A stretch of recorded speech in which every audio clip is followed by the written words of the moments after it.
দেখা না দিলে বন্ধু কথা কইব না। দীর্ঘ ৪ মাস দিল্লিতে বসে হাসিনার প্রেসক্রিপশন অনুযায়ী মোদী সরকার আমাদের সাথে খোঁচাখুচি করেছে। তো ভারত এই ট্রাম্প কার্ড খেলতে যেয়ে তারা আমাদের কাছে পরাজিত হয়েছে। তারা আমাদের কাছে পরাজিত হয়েছে এবং বাধ্য হয়েছে আমাদের সাথে বসতে, আমাদের সাথে কথা বলতে। ১৫ মিনিট লাগবে বাংলাদেশে আসতে, জেনারেল সাহেব তো বলছে। আমি ওই কথাটা আবার পুনরায় স্মরণ করিয়ে দিতে চাই। যখন আমরা আকাশে উড়া শিখে গিয়েছি, ডানার কথা আর আমরা চিন্তা করি না। আমরা এখন উন্মুক্ত। আমরা এখন শৃঙ্খলিত নয়। সেহেতু হাসিনার চোখে বাংলাদেশকে দেখবেন না। কথা বলার জন্যে, মানুষের অধিকারের জন্য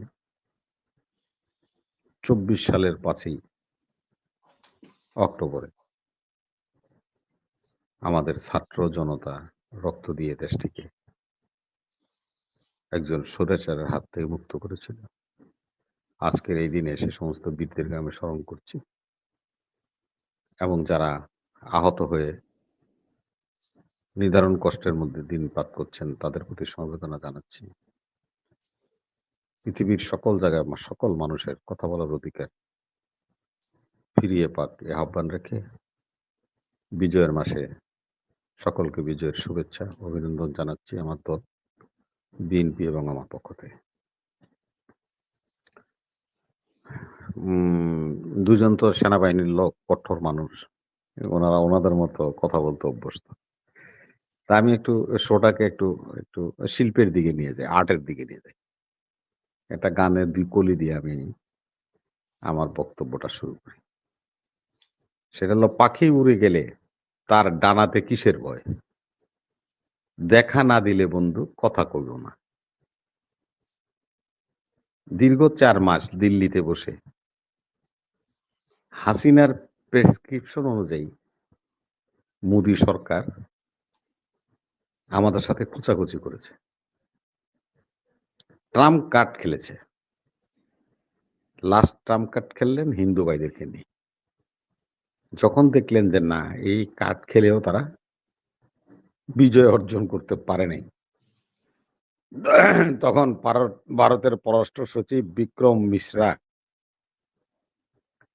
আমাদের সাথে সাক্ষাৎ করতে এসলেন, দেখাও দিলেন। আবার আমাদের পররাষ্ট্র সচিব জসীমউদ্দিন সাহেবের সাথে উনি কথাও কইলেন। দেখাও দিল, কথাও বলল।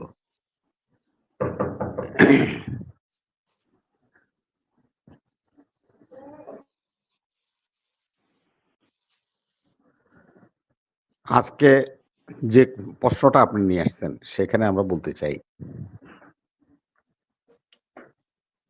ভারত এর পররাষ্ট্র সচিব যে কথা আমাদের সাথে আমাদের পররাষ্ট্র সচিব, উপদেষ্টা এবং আমাদের প্রধান উপদেষ্টার সাথে উনি সাক্ষাৎ করেছেন। তার বক্তব্যে যিনি প্রেস ব্রিফিং এ উনি বললেন ৬টি বিষয়। একটা হলো, প্রথমটা শুরু করছেন ডেমোক্রেসি নিয়ে, আর লাস্টে উনি বলছেন ইনক্লুসিভ। এর মাঝখান দিয়ে ইকোনমি, তারপরে মানে যে সমস্ত প্রকল্পগুলি তারা আমাদের দেশে বাস্তবায়ন করছে তার বাস্তবায়ন সম্পর্কে ইত্যাদি ইত্যাদি। আজকে যে বিষয়টা আমাদের কাছে প্রতিপাদ্য সেটা হলো, ভারত এই ট্রাম্প কার্ড খেলতে যেয়ে তারা আমাদের কাছে পরাজিত হয়েছে। তারা আমাদের কাছে পরাজিত হয়েছে এবং বাধ্য হয়েছে আমাদের সাথে বসতে, আমাদের সাথে কথা বলতে। ভারতের সাথে আমাদের এটাই একটা অর্জন বলে আমি মনে করি। সেই অর্জনটা হলো ৫৩ বছরের ইতিহাসে বারবার আমরা আমাদের সরকার প্রধানরা ভারতের দ্বারস্থ হতো। কিন্তু এই ১ম ৫৩ বছর স্বাধীনতার পরে আমি দেখলাম ভারতের লোকেরা আমাদের দ্বারস্থ হচ্ছে। ওই বিজেপির নেতা দিগ্বিজয় সিং কি বলল? ও হলো মধ্যপ্রদেশের শুভেন্দ্র। পশ্চিমবঙ্গের শুভেন্দ্র আর ও হলো মধ্যপ্রদেশের দিগ্বিজয় সিং। ও হলো ওই মধ্যপ্রদেশের বিজেপির সভাপতি। রাজনৈতিক কথাবার্তা যেভাবে উনারা বলে, জেনারেল সাহেব তো এই বিষয়ে ব্যাপক আলোচনা করেছে। আমি আর এ বিষয়ে নতুন করে কিছু বলতে চাই না। বিজয় বিক্রম মিশ্র বলছে যে সম্পর্কে মেঘ জমেছে। এই কথাটার একটা অর্থ আছে। কেন মেঘ জমেছে? ২৮ থেকে ৩০,০০০ কোটি টাকা আমাদের দেশ থেকে লুটপাট করে শেখ হাসিনা, তার বোন রেহানা এবং তার যে ৩০০ এমপি মন্ত্রী যারা ভারতে পালিয়ে গিয়েছেন। ৬৬,০০০ কোটি টাকা যে ব্যাংকের নোট তৈরি করেছিল শেখ হাসিনা, এই পুরো টাকাগুলি ভারতে পাচার করে নিয়ে গেছে। আপনারা দেখেন, আপনি একজন অবৈধ লোক যার পাসপোর্ট নেই, যার ভিসা নাই, তাকে আশ্রয় দিচ্ছেন। তার দলের লোকদেরকে আশ্রয় দিচ্ছেন। পৃষ্ঠপোষকতা করছেন। আমার দেশের ২৮,০০০ থেকে ৩০,০০০ কোটি টাকা আপনার দেশে নিয়ে গিয়েছেন। আপনার তহবিল তো অনেক সমৃদ্ধ হইছে। সেহেতু আপনার স্বার্থ আছে, এজন্য আপনি ট্রাম্প কার্ড খেলছেন। আমাদেরকে ট্রাম্প কার্ডের জবাব দিতে হচ্ছে। আজকে যে কথাটা আমরা বলতে চাই, পাখি উড়ে গেলে যখন আকাশে চলে যায় তখন তার ডানার ভয় থাকে না। কেন থাকে না? এই ১৭ বৎসর হাসিনা মদিনা সনদে দেশ চালাবে বলে মোদি সনদে দেশ চালিয়েছেন এবং আমাদের হাত পাও বেঁধে ১৮ কোটি মানুষকে ভারতের কাছে গিরমি রেখেছো। গিরমি আমাদের দেশের একটা গ্রাম্য প্রবাদ। গিরমি মানে বর্গা আরকি। আমাদেরকে বর্গা রেখে ১৭ বৎসর তিনি এই রাষ্ট্রটাকে স্বাধীন করেছিল। আজকে যে কথা আপনি বলছেন দিগ্বিজয় সিং এর কথা, ১৫ মিনিট লাগবে বাংলাদেশে আসতে, জেনারেল সাহেব তো বলছে। আমি ওই কথাটা আবার পুনরায় স্মরণ করিয়ে দিতে চাই। যখন আমরা আকাশে উড়া শিখে গিয়েছি, ডানার কথা আর আমরা চিন্তা করি না। আমরা এখন উন্মুক্ত। আমরা এখন শৃঙ্খলিত নয়। সেহেতু হাসিনার চোখে বাংলাদেশকে দেখবেন না। আপনারা দেখবেন হলো আমাদের বীরেরা যারা রক্ত দিয়ে হাসিনাকে আপনাদের দেশে পালিয়ে যেতে বাধ্য করেছে। তাদের চোখে বাংলাদেশকে দেখেন শুভেন্দ্র বিজয় সিং, তাতে করে আপনাদের মঙ্গল হবে।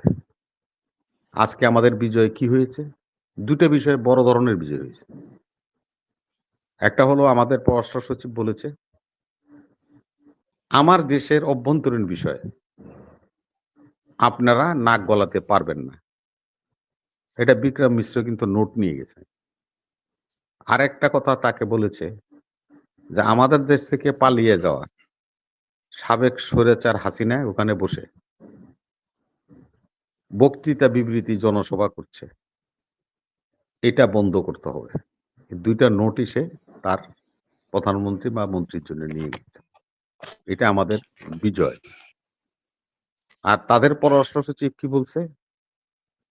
যে আমরা তো ১ম রাষ্ট্র যারা আপনারা যখন সরকার গঠন করেছিলেন ডক্টর ইউনূস সাহেব, ১ম আমরা আপনাদেরকে অভিনন্দন জানিয়েছি এবং আপনাদের এই সরকারের সাথে আমরা কাজ করে যাব বলে অঙ্গীকার করেছি। সেই অঙ্গীকার আবারও পুনরাবৃত্তি করছি। আমরা আপনাদের সাথে উন্নয়নের সহযোগী হয়ে আগামী দিনের সম্পর্ক ভালো রেখে কাজ করে যাব। এটাই বাংলাদেশের বিজয়। এখানে হুমকি-দুমকি দিয়ে ঘরের মধ্যে বইসা চলবে না। আমাদের দেশেও কিন্তু শুভেন্দু অধিকারী আছে। আপনি ভাববেন না শুভেন্দ্র আপনার কাউন্টার করার লোক আমাদের দেশে আছে। ওই যে আমাদের এই জেনারেল সাহেব আমাদের ওই যে কি জানি মনির ভাই? ওই যে কি কমিটি জানি? ওই যে তারেক জানি কি গণপরিষদ। গণ অধিকার, গণ অধিকার। হ্যাঁ, গণ অধিকার পরিষদের তারেক আছে বাংলার শুভেন্দ্র। মানে আমার বাংলাদেশের শুভেন্দ্র।